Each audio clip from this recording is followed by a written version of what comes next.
All India road transport worker federation का 11वां जो राष्ट्रीय सम्मेलन है आज का दूसरा दिन है। कल 16 जुलाई को ये शुरुआत इसकी हुई है और आज 17 जुलाई को महासचिव की जो कल रिपोर्ट पेश की गई है सम्मेलन में, तमाम राज्यों के जो प्रतिनिधि है उस महासचिव की रिपोर्ट पर चर्चा कर रहे हैं। और दूसरा मुख्य पहलू आज का ये है कि मुख्य 7 प्रस्ताव आज की इस कॉन्फ्रेंस में पेश किए गए और इसके अलावा जो चर्चा की गई है, आज मुख्य वक्ता के तौर पर CI2 के जनरल सेक्रेटरी कामरेड तपन सेन, उन्होंने भी आज अपना संबोधन किया है। और मुख्य रूप से आज की कॉन्फ्रेंस में इस बात पर जोर दिया जा रहा है कि पूरे देश में जिस प्रकार से ट्रांसपोर्ट क्षेत्र के कर्मचारी और मजदूर पर काफ़ी संकट है, इसको तमाम लोगों को कैसे संगठित किया जाए, चाहे वो सरकारी क्षेत्र में काम कर रहे हैं ट्रांसपोर्ट में और चाहे वो प्राइवेट क्षेत्र में काम कर रहे हैं, तमाम लोगों को संगठित करके आने वाले समय में संगठित आंदोलन का निर्माण किया जाए, ये मुख्य तौर पर आज की इस कॉन्फ्रेंस में चर्चा की जा रही है। दूसरा, ये जो प्रस्ताव पास किए गए हैं ये सरकार को भेजे जाएंगे, चाहे वो महंगाई पर रोक लगाने का सवाल है, चाहे वो आज डीजल पेट्रोलियम की कीमतें बढ़ी हुई है उसको कम करने का सवाल है, चाहे वो बेरोजगारी, भयंकर बेरोजगारी है उसको समाप्त करने की सरकार योजना बनाए, वो खत्म करे, इस पर यह प्रस्ताव पास किया गया है। निजीकरण पर रोक लगाने का ये प्रस्ताव पास किया गया है। और मुख्य तौर पर जो ट्रांसपोर्ट क्षेत्र में जो कामगार काम कर रहे हैं, जो आज उनकी सामाजिक सुरक्षा की जो गारंटी है उसको जिम्मेवारी सरकार की बनती है, प्रस्ताव पास किया गया है। और तमाम जो सरकारी और प्राइवेट क्षेत्र के कर्मचारी और मजदूर के अंदर जो शोषण है उसको वो समाप्त किया जाए और पुरानी पेंशन स्कीम वो जो बहाल की जाए, इस प्रकार की चर्चा आज की इस कॉन्फ्रेंस में की जा रही है। सरकार ने अभी अग्निपथ जो स्कीम लॉन्च की है, क्या उस पर भी चर्चा? ये अग्निपथ की जो स्कीम है ये भी इन प्रस्तावों में शामिल है, इसको भी रद्द करने के लिए आज यहाँ प्रस्ताव पेश किया गया है। भविष्य में कोई बड़ी रणनीति का भी इसमें बनने की योजना है? जैसे मैंने बताया कि पूरे देश के जो प्रतिनिधि है वो लगभग 550 के लगभग प्रतिनिधि पूरे देश के कश्मीर से कन्याकुमारी तक वो इसमें हिस्सा ले रहे हैं। वो इसी बात पर चर्चा कर रहे हैं कि किस प्रकार की रणनीति हो, तमाम सरकारी और प्राइवेट क्षेत्र के जो कामगार हैं, कर्मचारी मजदूर, उनको कैसे संगठित किया जाए। जैसे हरियाणा में भी सरकारी क्षेत्र में तो लोग संगठित है, आंदोलन पर भी है, एक बड़ा हिस्सा है प्राइवेट क्षेत्र के अंदर, चाहे वो ऑटो का है, टैक्सी का है, चाहे वो गुड ट्रक्स का है, दूसरा प्राइवेट क्षेत्र है, वो उनको भी कैसे संगठित किया जाए। आने वाले समय में ये भी काम हमारा संगठन भी हाथ में लेगा CI2 की मदद से, और पूरे देश के अंदर तमाम तरह के लोगों को संगठित करके एक बड़े आंदोलन का निर्माण किया जाएगा और आंदोलन की रणनीति वो तय की जाएगी, कल उसकी घोषणा की जाएगी। रोड ट्रांसपोर्ट वर्कर्स फेडरेशन का जो मुद्दा है, जो जिसको लेकर के ये सेमिनार बुलाया गया है, सम्मेलन बुलाया गया है, इसके अलावा ट्रांसपोर्ट के अलावा भी कुछ मुद्दे लिए गए हैं। देखिए, ये असल में जो ट्रांसपोर्ट के क्षेत्र में जो काम करने वाले लोग हैं, केवल उनका मुद्दा नहीं है, ये मुद्दा तो पूरे देश की, प्रदेश की जनता का मुद्दा है। अब आप देखिए, कश्मीर से कन्याकुमारी तक जो भी उपभोक्ताओं को जरूरत है जिस भी सामान की, वो लाने ले जाने का काम ट्रांसपोर्ट द्वारा होता है। और वो काफी बड़ी, जो आज ये हम डीजल पेट्रोलियम की कीमतों की बात कर रहे हैं, इसका भार जनता पर पड़ रहा है। वो उनके किराए बढ़ेंगे, उसका भार जनता पर पड़ेगा। अब ये टोल टैक्स की लड़ाई है हमारी, अब ये भारी भरकम टोल टैक्स किया गया है, वो जनता की लड़ाई है। मोटर व्हीकल एक्ट 2019 ये भी प्रस्ताव जो पास किया गया है रद्द करने का, वो मोटर व्हीकल एक्ट 2019 से प्रभावित आम जनता हो रही है। मतलब अब भारी भरकम जुर्माने का भुगतान जनता को करना पड़ रहा है। इसलिए ये जनता से भी हम अपील कर रहे हैं कि जो केवल ट्रांसपोर्ट क्षेत्र के अंदर काम करने वाले लोगों की लड़ाई नहीं, ये आम जनता की लड़ाई है, सबको मिलकर के इस लड़ाई को लड़ना पड़ेगा। इस सेमिनार से हरियाणा रोडवेज को कितना फायदा हो पाएगा? जो कर्मचारी है, जो मांग उठा रहे हैं लगातार रोडवेज के अंदर बसें बढ़ाने की या रोजगार बढ़ाने की। देखिए, हरियाणा रोडवेज को फायदे का सवाल जहां तक है क्योंकि जब हम पहले से कह रहे हैं, अभी अलग अलग क्षेत्र में आंदोलन किए जा रहे हैं। हरियाणा रोडवेज के कर्मचारी आंदोलन अलग से कर रहे हैं, प्राइवेट क्षेत्र के लोग अलग से कर रहे हैं। हमारी जो योजना जो यहाँ से बढ़ाई जा रही है कि प्राइवेट से सरकारी सबको इकट्ठा करके हम मिलेंगे तो हरियाणा रोडवेज को भी उसका लाभ मिलेगा। हरियाणा रोडवेज को आपको ध्यान रहेगी 2018 में 18 दिन की जो हड़ताल की, आम जनता की हमें सपोर्ट मिली। उसमें प्राइवेटाइजेशन के खिलाफ तमाम तरह के लोगों की मदद मिली। और हम जो ये कहना चाहते हैं, इस प्रकार से रोडवेज के अंदर जो मुद्दा भी हम जनता के लिए उठा रहे हैं, आज जो 1 करोड़ से ज्यादा उस समय जनसंख्या थी, तब केवल हमारे कर्मचारी 23,600 थे और 3884 बसें थी। आज 3 करोड़ से ज्यादा जनसंख्या हो गई। आज हमारे पास केवल नाम मात्र बच गई 2300 बसें, 15,000 के लगभग कर्मचारी बच गए। अगर हम यह जो मांग उठा रही है रोडवेज के बेड़े में बस बढ़ाई जाए, इन बसों का बेड़ा बढ़ा करके 10,000 किया जाए, तो ये जनता को जहां तक बेहतर सुरक्षित परिवहन की सेवा मिलेगी, वहां बेरोजगार जो लोग हैं उनको स्थायी रोजगार के अवसर पैदा होंगे। 10,000 बसें अगर आती हैं तो एक बस पर 6 लोगों को रोजगार मिलता है, तो सीधे 60,000 बेरोजगारों को इसमें रोजगार मिलेगा। इसलिए ये जनता की लड़ाई हम लड़ रहे हैं। ये रोडवेज का दायरा अगर बढ़ता है, आम जनता को, छात्र छात्राओं को, स्कूल कॉलेज में जाने वाले जो स्टूडेंट हैं, उनको इसका लाभ मिलेगा। एक सवाल और, मोटर व्हीकल एक्ट यहाँ पर हम देख रहे हैं पिछले 2 दिन से लगातार चर्चा में है। कर्मचारी हैं जो खासकर हरियाणा के जो रोडवेज कर्मचारी है और दूसरे जो ट्रांसपोर्ट वर्कर्स है, वो विरोध क्यों कर रहे हैं इस बात का, मोटर व्हीकल एक्ट का? मैं ये कह रहा हूँ मोटर व्हीकल एक्ट, ये ठीक, बहुत अच्छा सवाल आपका। अभी मोटर व्हीकल एक्ट है, उसके मुख्य तौर पर 2 बड़े नुकसान हैं। मोटर व्हीकल एक्ट में बहुत सारे प्रावधान हैं। एक प्रावधान तो प्रमुख रूप से ये है कि प्राइवेटाइजेशन का जो नियम है वो राज्य सरकारों के बजाय केंद्र सरकार के हाथ में आ गया। अब वे प्राइवेट रूट परमिट जो देने की पॉलिसी है, वो कश्मीर से कन्याकुमारी तक, वो अडानी अंबानी जैसे बड़े लोगों को, जो हजारों हजार बसों को उनको चलाने की उनकी एक योजना है।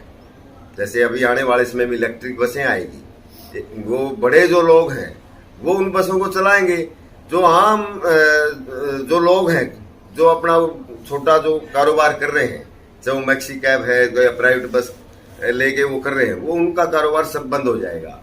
और सबसे बड़ी बात है इसमें, प्राइवेटाइजेशन बड़े क्षेत्र पर होने पर सरकारी क्षेत्र वो बिल्कुल खत्म हो जाएगा, बचेगा नहीं। अभी हरियाणा की बस पड़ोसी राज्यों में दूर दूर तक जाती है। आप देखिए, राजस्थान में, पंजाब में, यूपी में, मध्य प्रदेश तक, अभी ग्वालियर तक बसें हमारी जाती रही है, पर वो बसें नहीं जा पाएगी, कोई भी इंटरस्टेट बस कोई नहीं चलेगी।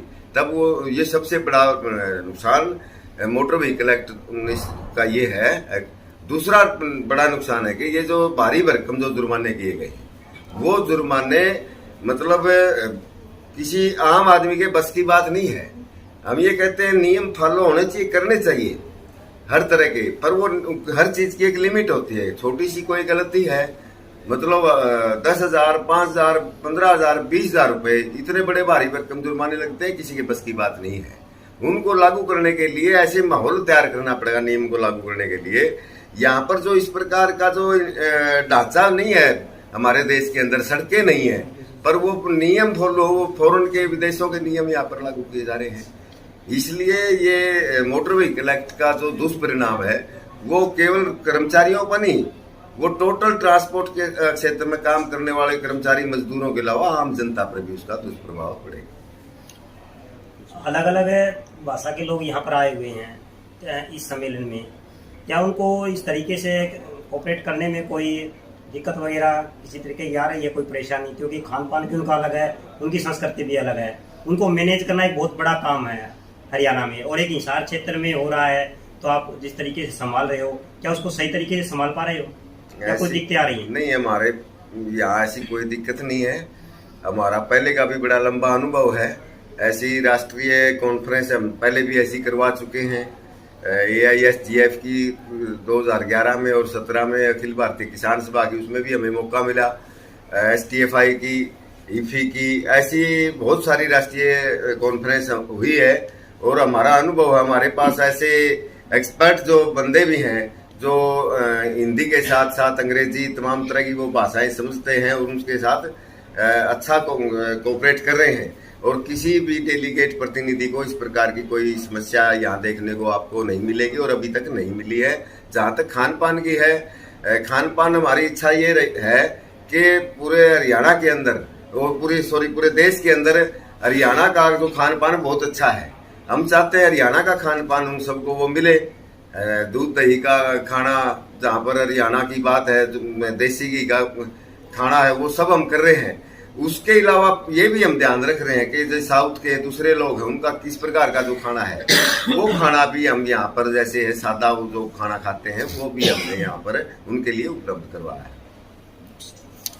देखिए, ये काफ़ी बातें हमारे साथी द्वारा की जा चुकी हैं, परंतु मेरा तो सिर्फ इतना ही कहना है कि जो अनुभव यहाँ से लोग लेके जाएंगे और अपने अपने प्रदेश में जाके जो ट्रांसपोर्ट वर्कर की जो अलग अलग तरह की समस्या जो दिखते हैं उनकी, वो यहाँ हम साझा कर रहे हैं और एक दूसरे से के अनुभव से बहुत कुछ सीखने को मिल रहा है, बहुत कुछ हम उनसे सीख पा रहे हैं और उनके अनुभव को हम यहाँ अपने प्रदेश में भी, क्योंकि यहाँ का जो वातावरण है उसके हिसाब से जो वर्तमान सरकार है और वो सरकार जो है अलग अलग तरीके के अपना के जो ज़्यादा से ज़्यादा एक बड़ी स्पीड के साथ निजीकरण की तरफ जारी है, हम उस पर ब्रेकर का काम जरूर करेंगे। इतना ही मेरा। इस सम्मेलन में ट्रांसपोर्ट के, हरियाणा ट्रांसपोर्ट के कुछ मुद्दों को भी, राष्ट्रीय जो मुद्दे हैं उनसे कुछ अलग जो हरियाणा स्टेट के मुद्दों को भी यहाँ पर शामिल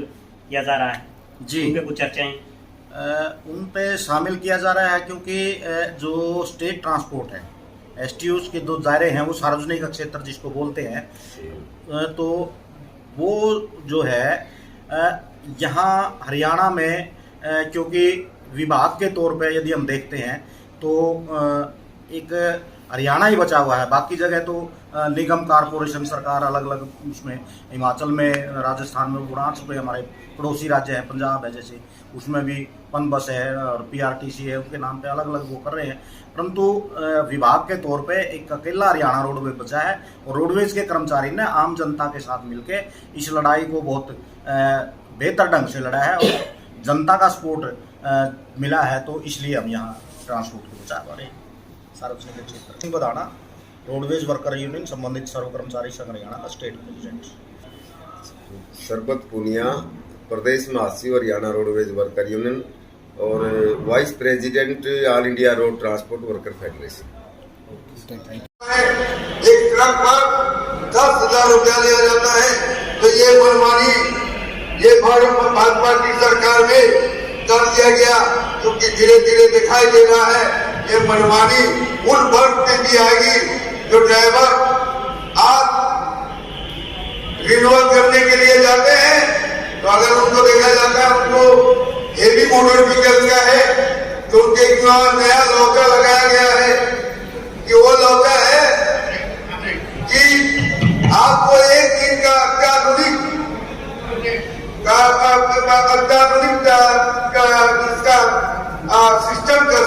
सिस्टम का जो है आपको ट्रेनिंग लेना पड़ेगा, और ट्रेनिंग देगा कौन? वो ट्रेनिंग देगा मोटर ट्रेनिंग। तो 7 मिनट हो गया, नेक्स्ट 2 मिनट इंग्लिश में ट्रांसलेट करने का, और हमारी संगठन को भी ताकत बढ़ेगी। धन्यवाद। Organise and form a union in the name of Parivahan Mitra Sangathan, and which now that's a very big and good organization. We work throughout the state. Now all the motor vehicles work are going to be done through online. They are going to be lost their job, and they are claiming that BJP government is doing according to their choice. They are breaking all the rules. They want to help to the All India Road Transport Workers Federation with these few words. Comrade Murugan, Tamil Nadu, 7 minutes. जो report में एकदम बढ़िया है लेकिन एक point जुड़ा हुआ है, वो जॉइंट होना चाहिए। कोरोना समय में तमिलनाडु में ऑटो सम्मेल फेडरेशन एक भी ऑटो नहीं चला था। पब्लिक और ऑटो ड्राइवर्स बहुत तकलीफ में रहते समय हमारे सम्मेलन में से बहुत सेटल करके 4 महीने 5 महीना ऑटो रुके थे और उन लोग के वो तकलीफ में थे। और अपने जो CIU ऑटो फेडरेशन सेटल करके वो डिमांड किया। उसके बाद ऑटो चलाने लगा, वो इसमें वो रिपोर्ट में आया नहीं है। और काम चल रहा है, सब लोग जा रहा है। ऑटो रिटर्निंग के लिए ARTW फेडरेशन उसके लिए कुछ मदद करना चाहिए। वो लोग ऊपर गाड़ी से अपने ऑटो रिक्शा कमाई नहीं है, इसीलिए वो लोग ऊपर का कुछ धरना करके वो लोग ऊपर का खाना चाहिए। और इंश्योरेंस का रेट बढ़ गया है।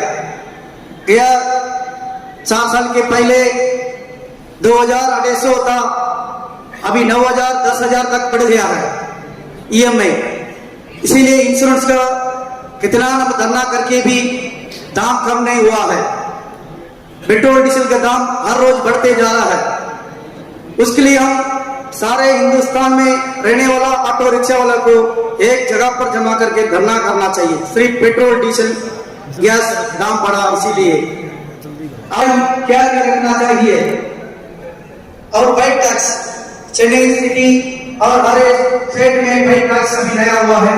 वाइट टैक्स से अपने ऑटो का उससे जो तकलीफ है, वाइट टैक्स उसको अपने ARTW ख्याल में रखना चाहिए। और RFI अभी देखेगा तो हर एक